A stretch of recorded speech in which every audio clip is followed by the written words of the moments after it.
Welcome to Brand You. The ultimate personal branding podcast. I'm Kaz Grant. And I'm Toby Lee. Together, we're here to help demystify personal branding and to make it accessible and effective for everyone. Follow along as we guide you through creating your own personal branding journeys. So, let's get started. Let's brand you.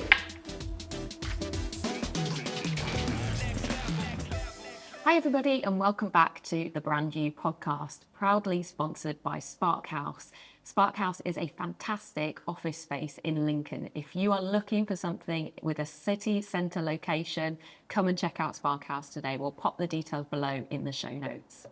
So today we're going to be talking about using collaborations and partnerships to grow your personal brand's reach by working together. And I feel like this is a good one for us, isn't it, Toby? It's not a bad example, is it? It's a good example, isn't it? Exactly. Yeah. I think there's so much to be gained from working with other people, particularly if you are alone in your business, because it gives you opportunity to meet like-minded people, not only help each other on a business level, you know, when it comes across as, you know, I'm having this particular challenge in my business, how do you deal with that? And we can help each other. But certainly those collaboration sides where we could be put in front of each other's audiences essentially is a real benefit, isn't it? Yeah, absolutely. And I think with personal branding, it is quite a solo journey sometimes, isn't it? So you can feel very alone, even just doing it and just showing up yourself, whether you're with people in your business or not. So again, it's having that other person to bounce off of, or to have that moan to about if someone does send you a nasty comment or if something happens, like you just have that like outlet of someone that knows what you're going through and that sort of thing. So yeah, I love it.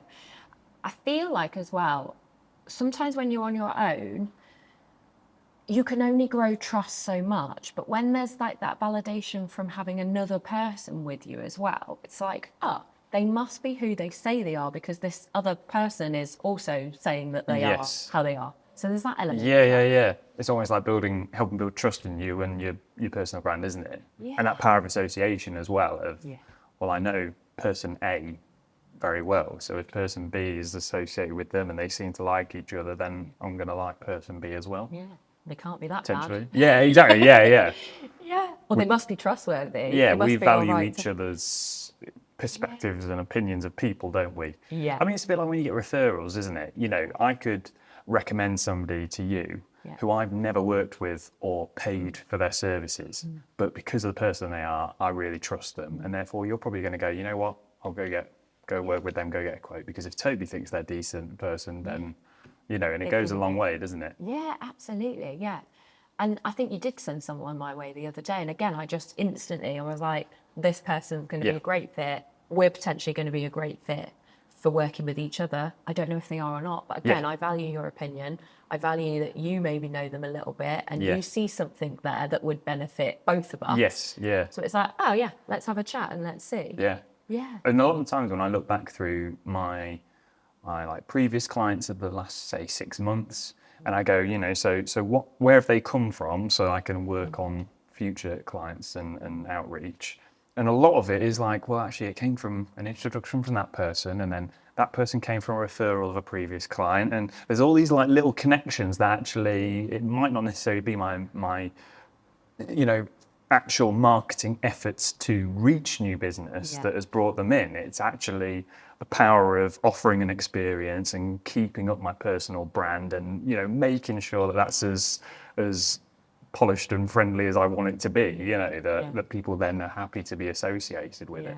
It's the combination of so many different factors normally, isn't it? And like them all working synergistically together to get you that one person. But like you say, it could be because, and most of the time it is because of the connections that you've made. And that's the thing, your personal brand might have opened a connection with one person and they might have found you through that, but then they've referred you on to another person. So again, it's like, I like LinkedIn because it has that first, second and third, doesn't it? So it's like it gets you thinking bigger than your sphere of people around you. It's like, well, they're there, but then they also know those and they also know those. I'm hoping I'm not the only person who doesn't really know this, but can you explain what the second and third connections are? Yeah, so the first one is you're connected with them. First one is I'm connected with so like you, I'm connected with you. Yeah. A second generation is they're connected with you, but maybe not me. Okay. A third is then they're connected to somebody that you know. I need, like, my brain doesn't work like this. I need like a graph on a page to explain. I need a whiteboard. Can we just bring some like diagrams? But then the third is like 3 down from you. So they just- know you. Is that right maths? See, this So is like how my brain, I need to draw it. So they're third generation to you because I'm But they'd connected be with them, or I second just know of them? generation to you. Right. Oh, okay. Right. I think I'm with it. I'm I pleased. need a whiteboard. I hope I'm not the only one. Please comment if you're in the same position. I know. Because I see Even that and with I just me, ignore it. And there probably is huge Yeah. value to be gained from knowing Yeah. what kind of Yeah. connections there are. I just look at mutual connections of anything, and that's a yeah. huge thing for me. That I don't really connect with anyone unless we have Someone. a good 30 or 40 mutual connections, because that way I know that I'm hopefully going to come across as valuable to the other person because of the amount of mutual Yeah. connections we have. Yeah. But a lot of that comes down to geography. The chances are it's because you're all based in the same area, so you're Yeah. going to know each other. Yeah. But there is that trust factor as well, isn't there? Yeah. And your personal brand, you are working on the people in a locality. Yes, Because yeah. actually, you can go further afield. True, but yeah. It's more time, it's more budgets, it's more the logistics side of it. So you are working within a geographical area. Actually, I guess for Quirk, like, we're anywhere that's online. Yeah. So I don't necessarily look at geographical locations. Yeah. But definitely, like, do they know someone in my vortex? Like, Yeah. is there some connection there? I think that's quite an important one. But even then, online, just because somebody is connected with someone or they have 5 connections together, still doesn't mean that they have spoken ever to Yeah, those true. connections or know them. Because again, if it's global, we could have thousands of connections. Like, there's just at a certain point, there's no way you're going to Yeah. speak to all of them, is there? Yeah. So again, I think there's an element of trust maybe sometimes when you're building something online as opposed to in person. You're going to have to maybe work a bit harder to get any mutual benefits from it, but also do more checks and build more relationships before you finally get to a point where, can I help this person or not? Maybe not. So I guess next we could talk about the kind of ways that people could collaborate together, because it's okay saying, oh, it'll be really beneficial for your personal brand to go and collaborate. Yeah. But how do we collaborate with others, and what kind of things could we work on and do? And I think, like we said before, this is a great example of something. And actually, I think something like a podcast or longer form content perhaps potentially is a great one, because it takes a lot of effort to create, produce, get out there, edit and all that stuff. Actually, we love that by working together, we're halving the time of it all, aren't we? Yeah. You've got stuff that you're great at that you do and you take care of with the podcast. I've got stuff that I'm great at that I take care of with the podcast. And then between us, it magically gets It's easy then, isn't it? Yeah. Yeah. Yeah, no, it's absolutely. You're easier. absolutely right. And I think that's the true sort of point of collaboration, isn't it? Like, how can you bring your skills together? Like, because, if we were to talk about the podcast still, that content-wise, a lot of the messaging we will share about personal branding probably is the same. Yeah. The difference is our own spin on it. And coming together is about, well, actually, this is going to work because of the skills you have from a marketing perspective and the skills I have from a kind of visual perspective. We can bring this together quite easily. Yeah. And I think that's where it's nice that our perspectives on personal brandings can sometimes, we offer different viewpoints, don't we, and different advice. Yeah. Given the different ways we kind of work with people, and our services are offering people different things that are going to help them with their personal brand as well, which is quite nice. Yeah, absolutely. So again, it's like choosing people as well when you're collaborating, Yeah.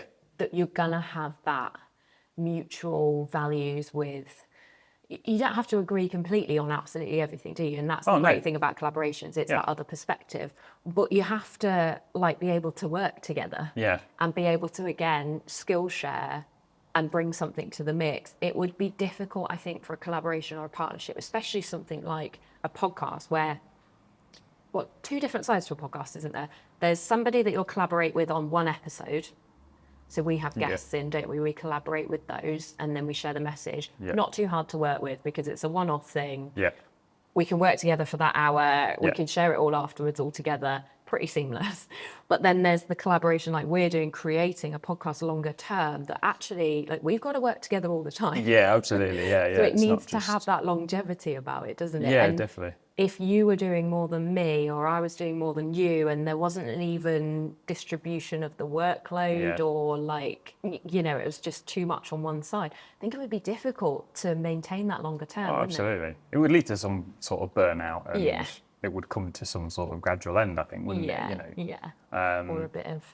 Or a bit of that, yeah. The relationship ends up changing and not being the same, Yeah, and yeah. I think there's always that danger. So I think picking people that you know you could, and again, that's a risk in itself, because there might be someone that you get on really well with, but until you are working together constantly, you know, you might find actually you do start to grate on each other, or it's not so. So it's, I guess the goal of the collaboration is like the most important part, isn't it? Like keeping that in mind. Yeah. You know, whether it be like brand awareness or, you know, bringing in more business or, you know, whatever that is, just keep that focus and make sure that both parties are aligned on that.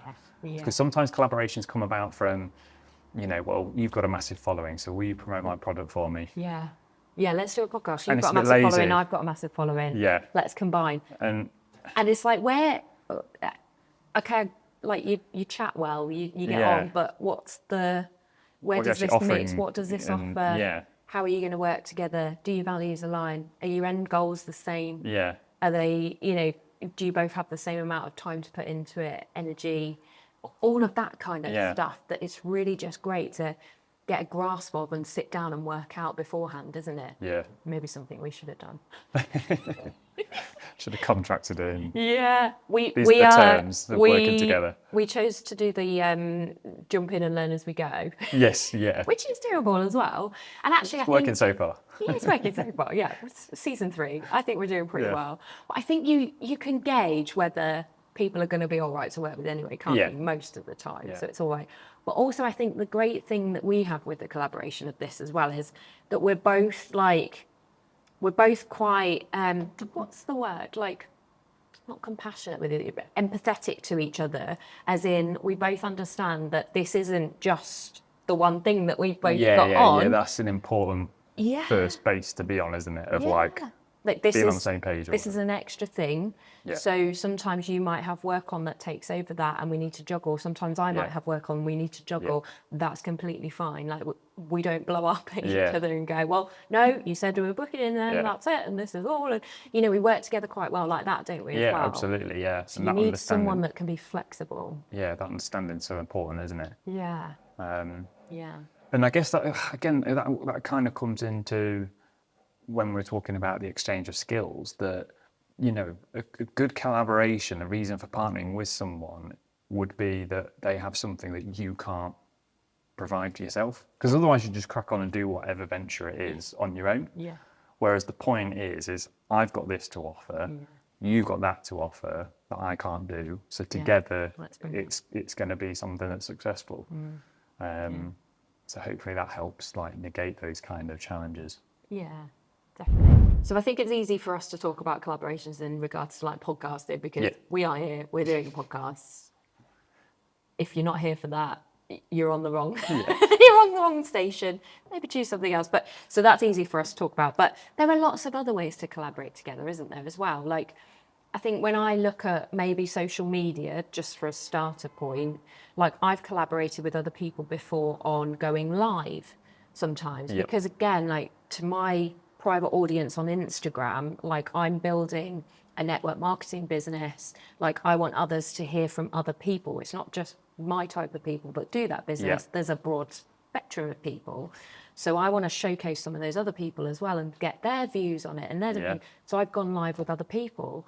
And again, I feel like podcasting, going live with other people, if you're quite nervous about going live on your own as well, I found it really, really beneficial with somebody else because the conversation never dries up, does it? That's interesting, it always has to flow, It flows, it bounces. If I have a brain fart and forget about something, we have a moment, but then you've got something to interject in that keeps it going again. And I guess it then leads it to being more conversational as well because of those exchanges, rather than if I was sat here on my own now, you know, talking to the camera or talking to listeners, eventually I'm going to get to a point of like, how do I connect to the next bit I want to say, or Yeah. whereas it just helps it flow, and also the conversation changes, doesn't it? Because you might bring something in that I wasn't expecting in this part of the conversation. We go down that route for a bit, and Yeah. I mean, that happens a lot on How this, many doesn't times it? do we ever go down that route? Never. Well, to be fair, we kind of start off with a bit of a starting point, don't we? And we talk and we weave around, and then we get to a point where we go, yeah, I think we've both said what we need to say on that bit. Yeah. Let's move on. Yeah. And I think that's something that keeps it nice and conversational and informal, but yet valuable at the same time. Yeah. Yeah. Rather than being, here's a load of information or here's my view on this. Yeah. Which we see all the time on social media. Like we want something different, And that's why this like podcasting is picking up and people are loving YouTube, because it's just people sat on sofas being real, like again having those actual connection conversations that you'd have with them if you were there as well. And like it makes people feel like they're next to you. And again, how much trust does that build? I love it. We've never lived in a better time for people to grow their trust in you, because they can literally feel like they're on the sofa next to you. Yeah, absolutely. That's in your living room. It's crazy. So that's a good one. So live. Also, I think sometimes when you're live, you feel like you have to have a script or something to say as well, and it can feel very robotic. Yes, yeah. But again, that conversational side of it just takes out the robotics completely, doesn't it? And then it's thinking about the goals, isn't it, of what you want to achieve. So for bringing your audiences together, things like events, whether it's hosting a networking event or a fundraiser, partner up with another business, double up on the efforts. Because again, it's actually ticking a lot of boxes. It's not just brand awareness and crossing over audiences. It's that your values align. So, you say you both have a connection over a certain charity that you want to raise money for. Do that joint event. Get both your audiences together. Raise some money. Everyone knows that is aware of what you're doing through doing that. Yeah. And again, split the time. Yeah, shared responsibilities. Absolutely. Yeah. We're all busy. It is hard to create a personal brand, to do all these things, to build communities, to get people to know, like, and trust. It is hard. Yeah. So if you can do it with another person and just lighten the load a little bit. And to be fair, collaboration on events where you've got tickets to sell or you want to get bums on seats, it's a good idea, isn't it? Because two audience. If you've got a room of 50 people to get in, I know I've only got to do 25 now, and you're responsible for 25. Yeah. It might not work out that way, but that's the aim. Suddenly I'm not trying to fill the room with everyone. So there's so many benefits to that, aren't there? Yeah, so many benefits, So we've got events, we've got podcasting, we've got social media lives, things like that. What other sort of things, I guess you could collaborate on a book? A book, yeah. If there's like information, again, that you both align with each other and your end goal is to, I don't know, draw people into what you're offering, the value that you give by creating a book. You might not be able to create one on your own. No. But maybe you could go in with somebody else. And again, they've got a different expertise to you. So that side's covered, and then that side as well. So I guess we've kind of like categorised that as like shared knowledge, couldn't we? Because but then under that, there's loads of potential for crossover of, I might have some knowledge but not the resources to produce a book, but another business might have the funds and the means to do it, but not necessarily have as much input on the advice, So you can collaborate in that sense. It benefits the two parties. Under that shared knowledge, also workshops and courses, is there ways that you can collaborate together? We could potentially host a personal branding workshop because you can be advised on the marketing side, I can be advised on the visual side. Together there's opportunities there. And that's something I've seen other businesses do that can be really profitable depending who your market is. If you're going into corporate businesses to offer training, sort of B2B, or even if you're just offering the public services, If you're starting a business or just want a space that helps you focus and grow, then you will want to check out Sparkhouse at the University of Lincoln. It's right in the heart of the city with creative energy and practical support. They've got flexible office spaces, specialist business mentoring with physical tenancies, And they even have virtual office options if you're not quite ready for a full-time desk. having supported over 1,000 businesses since opening, Sparkhouse has a track record for helping startups succeed. If you need an office space in Lincoln, email sparkhouse@lincoln.ac.uk and check out the show notes for that email address to get in touch. So it's worth having a little think, isn't it? Like your industry, who are the other potential partners that you could collaborate with, and what avenue does that collaboration look like or go down? But similarly, it's also a great opportunity to think outside the box of your industry and actually, how can you bring two businesses or two audiences together that might not necessarily cross over usually, but through the means of whatever this event or collaboration is, that you're supporting one another and help each other to grow and reach a further audience. Yeah. I guess like we're doing here with Sparkhouse Yeah. as well. So we've recently got a new drink. A new, what they call sponsor.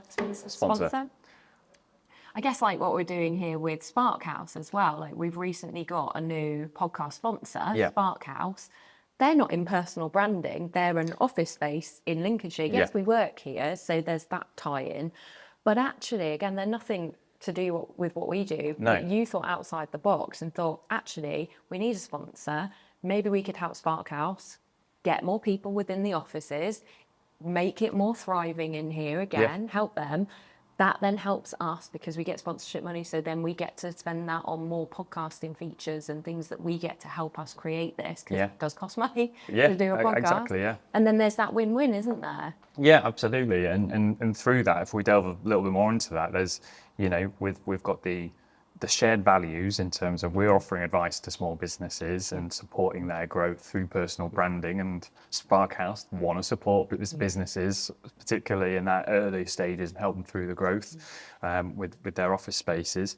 But then in terms of the way they support us with the podcast, they also put on other events and courses and workshops and anything that can help and support other businesses as well. So actually, like, there's that kind of alignment there of sharing knowledge and bringing audiences together, bringing people together. So I think sometimes go again through your personal brands, through the networking that you're doing, just having these conversations and opening and expanding your mind to it. Yeah. Go for coffee with people, chat to people. If you suddenly think a thought of like, oh, they'd be great to work with on something, but you don't quite know how that's going to look, like go and have a coffee with them and explore that with them, because you might not have the collaboration idea exactly either, but you have the spark to it. You put that spark into their head and they actually have an idea as well. And then suddenly your snowballing starts and you've got a really great idea of something that can help you both. Yeah. And something I'd add there is when a collaboration conversation comes about, it can usually be from somebody saying, I have a challenge with this. And if you can solve that challenge for someone, they're never going to say no to collaborating if it takes a weight off them, something off their plate. Yeah. And I can think of a couple of individuals right now, when you just mentioned about going for a coffee, that if I was to say, I'd love to do this, but it takes time, or I'd love to do this, but I haven't got the money, or I'd love to do this, but I haven't got the skills, that they would instantly go, well, I want in on that idea because that's a great idea. And those people who always look like they're really busy, they're doing this, they're doing that with that person, they're doing that with that business, all these collaborations and links going on, whether that be local community or all the way up to you're looking at CEOs and how can they always have a finger in every pie when they're so busy.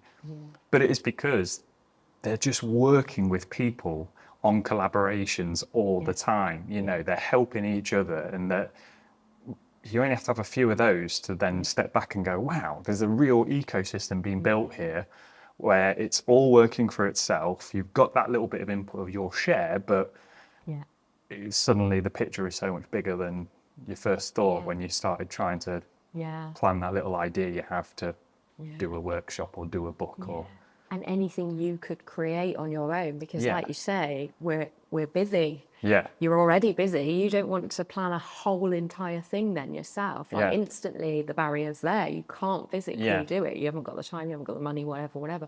But again, just opening those doors to the collaboration ideas. Yeah. Suddenly, again, it's like 10 people doing an hour Yeah. is better than you doing 10 hours. Yes. on something. Yeah. So who can you collaborate with? How can you help each other? And like Yeah. you say, what problems can you solve for other people? Yeah.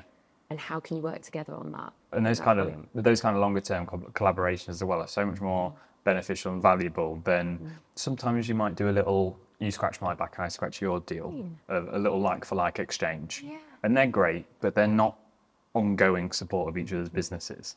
Whereas if there's a way you can collaborate with those businesses that's, you know what, let's work together on this going forward. At the same time, I'll do some photos for you. You know, or you know, and you do this for me, and we have this ongoing back and forth because we're working together on this bigger picture thing. You know, that is going to be really valuable to both our businesses, and that's going to generate the income that we don't get from paying for each other's services. Rather than I'll do you a freebie if you do me one. So it's always worth thinking if anyone ever offers you something, is there a bigger picture here for us? Yeah. What can we actually create together and achieve? And how much bigger could that goal that we're going to smash be by working together on it? Yeah. So much bigger than just you on your own. And again, it takes it back to the mindset bit at the start as well, because I think there's that energy and there's that bigger thinking when you're with other people doing it. Yeah. So again, you might only think up to a certain point with another human in the mix who has another bigger vision. And both together. Yeah, absolutely. Yeah. Before you know it, like the plans and the things that you are actually achieving are so much bigger than you ever thought you could do on your own. And it's just nice to have that other person there to do that with and to go through it with and to push through it with. And again, there will be bad times, and there's like times that maybe I'm a bit like more stressed, and then maybe times that you're more stressed, or there's different stuff. I can help you when you are, and you help me when I am. And again, it's that uplifting of that. Yeah, and I think a good example of that is sometimes like if I message you an idea of, you know, what about we do this event or we do this together as a podcast thing, and you might not have thought about the podcast for the last week or so, or, you know, it definitely happens the other way around as well, where I've been too busy at work, too stressed with something else, not thought about the podcast, and it doesn't feel like, oh, I really don't want to deal with this right now. It feels like, oh yeah, it's a great idea. If you want to run with that and get started, I'll catch up in a bit. But in terms of sharing responsibilities, another good example that I can share happened recently. So the Business Companion magazine, you know, I'm really pleased with how the start of that journey in the first year has gone of putting a magazine together. Never done it before. I've learned a hell of an amount from the design to how do you actually editorially bring all those inputs together and put them into one magazine. Now I'm working on the next issue and the website with a design party, number 75 designer, come on board, and we're going to be collaborating on future issues. That just suddenly feels like, one, like a weight off, but two, like I'm so excited for where the project can go now, having the input from a skill set that I don't have, from that design eye, of how do we bring something together in an editorial manner that I can't do on my own. And it's like, that's something really exciting, and I've got like this reignited excitement and passion and momentum about the project now. Yeah, so instead of like slogging it out on your own and trying to get all of this stuff done, and then eventually people do quit. And they do, you know, the companion magazine could have just ended if there was no future collaboration. Yeah, it could easily have faded out. Work, it's a lot of stuff for you to do, and it's not necessarily for a return on anything either. So you've got to think with your business head as well. But actually, again, that inject of someone new with that skill set is like, reigniting the fire. And you can get excited about it again, because you started it because you were excited about it. Well, it was a passion project. Yeah, it was an idea that thought, wouldn't this be cool? And then as soon as you start following that up, it gathers momentum quickly. Yeah, but it becomes hard work on your own. But now, like, fresh eyes, fresh skill set, fresh energy in it, and that'll shine through in the work that's created from it as well. Yeah, absolutely. Yeah. So people see, I think, again, when the audience, so from the audience's point of view, watching collaborations, it's always better as well, isn't it? Yeah. Like what's created is always better because there's an energy in it. There's an excitement and energy and enthusiasm that maybe on your own you wouldn't necessarily get. Yeah. Yeah.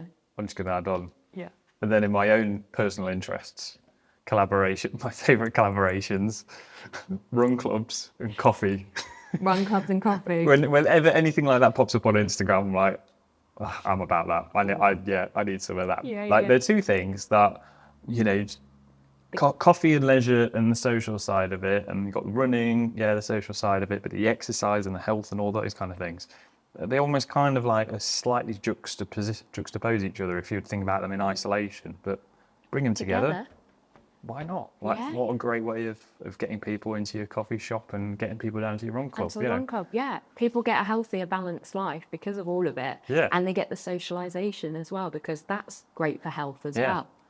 So it's, there's so many It always different... looks cool in photos. It does always People look in cool running photos. gear with a coffee in their hands. So. Didn't you do one once? You took the photos for it in the video for the run club there. Good. That was brilliant. I loved it. And then when I was in Barcelona a couple of weeks ago, I was out on Sunday morning for a run on my own, and the amount of clubs, like the amount of groups of runners outside coffee shops that I saw, it was just like, I was just like, oh, this is too cool. So, it's such a great time to live in, isn't it? I feel like there's so many great collaborations like this happening though, and it's just good for everybody, and it's good for our mental health as well, because I think, again, we've survived the COVID years, the time we shall not mention, and there was a lot of isolation, there was a lot of on your own, but actually we're through that now. It's the time to build communities, get together, help each other out.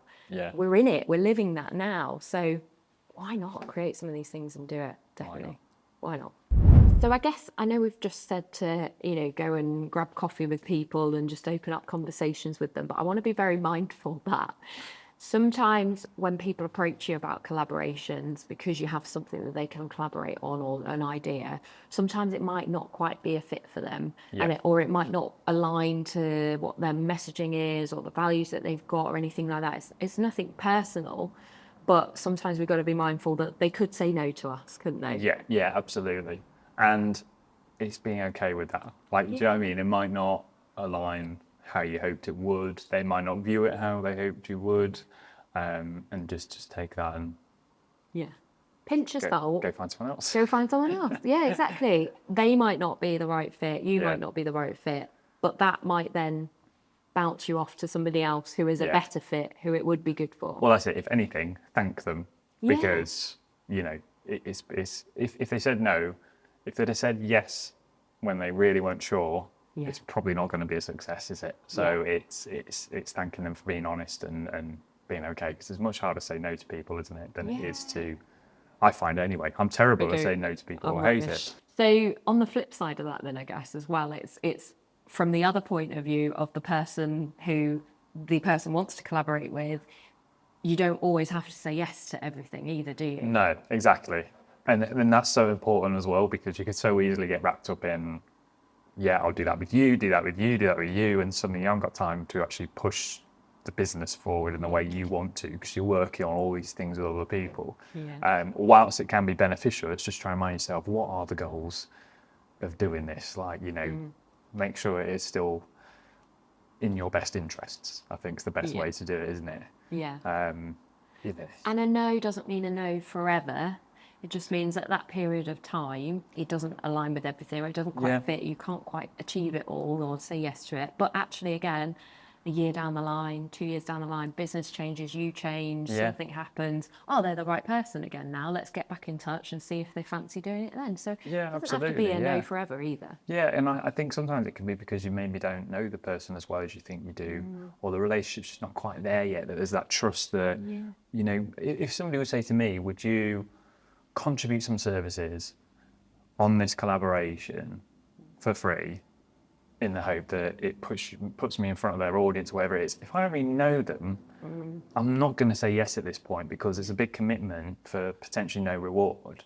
Whereas if I've built that trust and that relationship with that person, I'm more inclined to maybe, think about it and consider it. And it's just trying to be really realistic with yourself, isn't it? Don't let the opportunity outweigh the reality of what the situation is, or the perspective that they might have around that. If that makes sense. So back to the person that's originally asked about the collaboration as well then. Yeah. Don't get annoyed and pissed off at them and then Yeah. blow the relationship up. Yeah, It could actually, because they said no. Because they said Well, they didn't no, want to do it. They don't want to do it. All So right. It's like, okay. it's not that, yeah. Not right now. That's cool. Keep Yeah. the relationship going, flowing. You never Yeah. know in the future. Yeah, and don't lose track of your big goal and idea. You know, if they're not the right fit, like we said, thank you. Find someone else who might be the best fit to drive it forward for you. So today's action step then, we would like you to write a list of either collaboration ideas that you might have or you might be able to think of, or people that you might like to collaborate with. And just write a list for now, see what ideas come up, see what people come up. And if you maybe want to book in a coffee with them, great, book in a coffee with them. If it's not the right time right now for you to do that, just let those ideas sink in and get on paper and see what comes of them later down the line. You never know where this can go, and that's the bit I love about it. You could be on a dog walk, driving around when these ideas pop into your head. So always make a note so you don't forget them. But the other thing is, try and resist sending a message to someone you think of straight away, because it's much better to have that coffee and deliver something that's got a bit of a plan, got a bit of a thought around, this is what's in it for me, this is what's in it for you. So let those ideas just evolve and Percolate. yeah. Let Back to the them coffee. let them build and grow. Yeah. Yeah. Thank you very much for watching this episode. Stay tuned for future episodes that will continue to drop weekly. Thank you again to our sponsor, Sparkhouse. If you're looking for an office in the city centre of Lincoln, check out their link in the show notes below. Here's to branding you.